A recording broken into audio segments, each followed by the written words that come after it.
Foi uma coisa tão pesada, foi uma história tão, como eu posso dizer, tão absurda, que eu não tinha ideia de como pensar.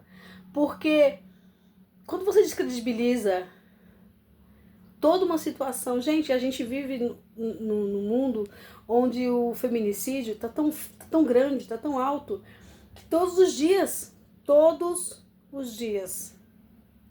morrem mulheres. Todos os dias são desvividas muitas mulheres no Brasil. E quando uma abre a boca e fala que só as mulheres são ouvidas, os homens não são, ela diz que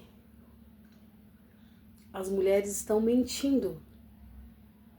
Porque os coitadinhos dos homens tadinhos não são tão errados como as mulheres falam.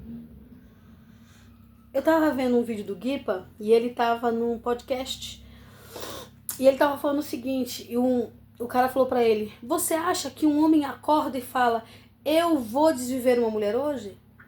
Lógico que não. Aí o Guipa respondeu, sim, ele acorda pensando, eu vou desviver uma mulher hoje. Porque a maioria dos homens que desvivem uma mulher, eles não são homens para outros homens.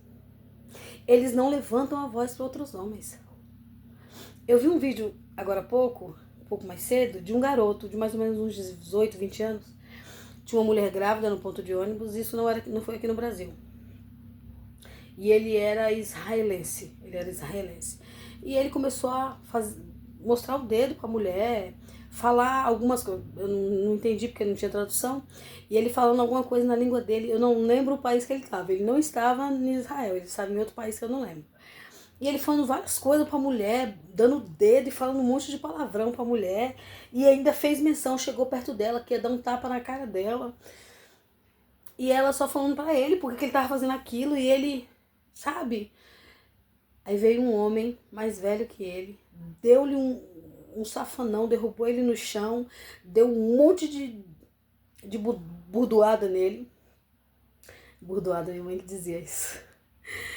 E bateu nele. E aí ele não reagiu. Por que ele não reagiu? Porque ele é covarde. Todo agressor de mulher é covarde.